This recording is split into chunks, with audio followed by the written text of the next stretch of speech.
Hello and welcome to my channel Hindi साहित्य with Nita. आज हम बात करेंगे आदिकाल के प्रमुख रासो काव्य के बारे में।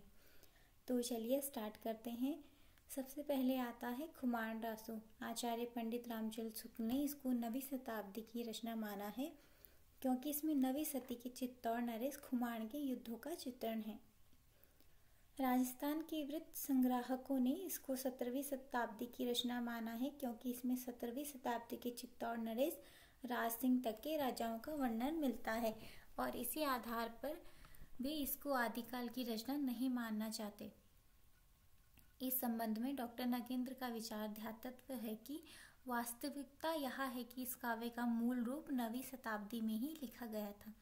तत्कालीन राजाओं के सजीव वर्णन, उस समय की परिस्थितियों के यथार्थ ज्ञान तथा भाषा के प्रारंभिक हिंदी रूप के प्रयोग से इसी तथ्य के प्रमाण मिलते हैं।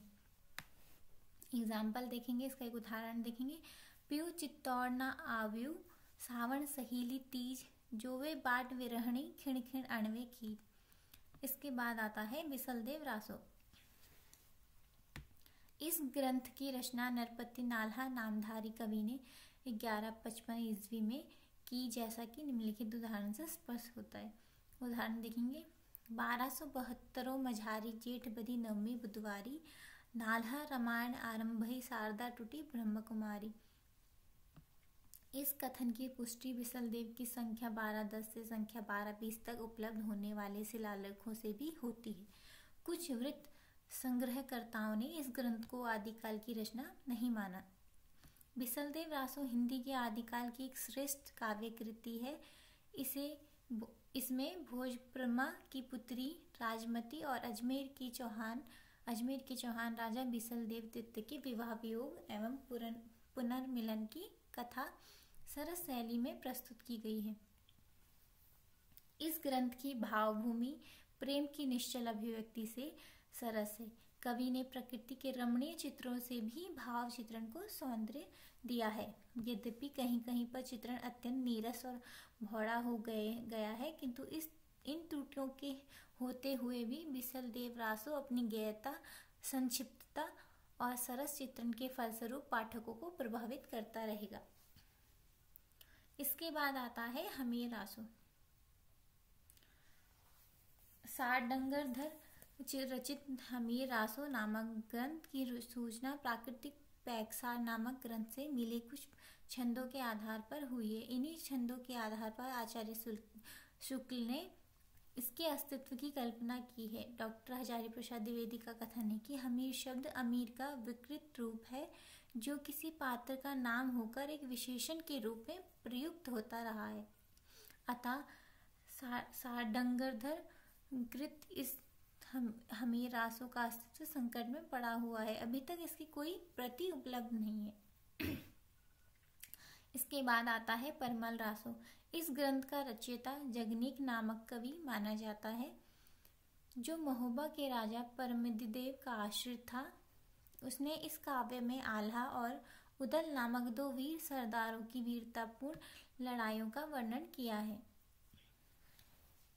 इसी आधार पर इसका रचनाकाल 13वीं सदी का प्रारंभ माना जाता है।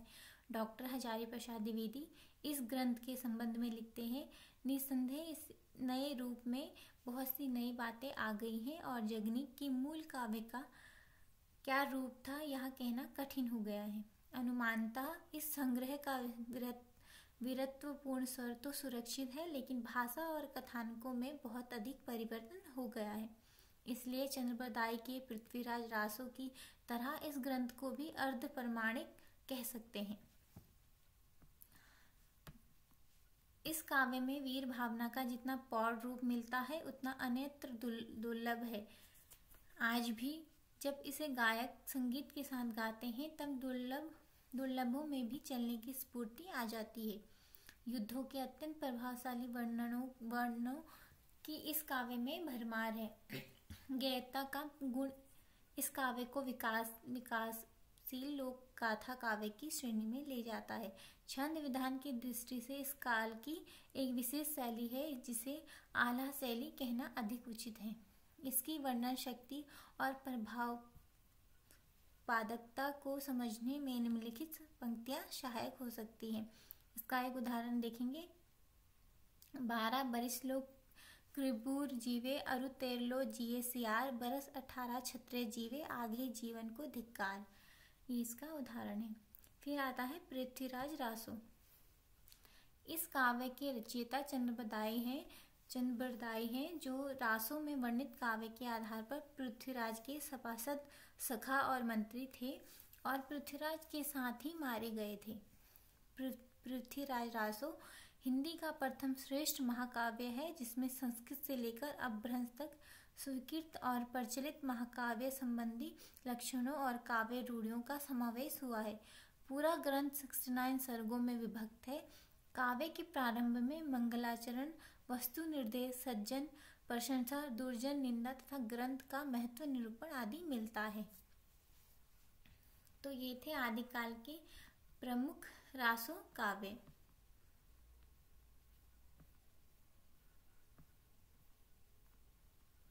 Thanks for watching.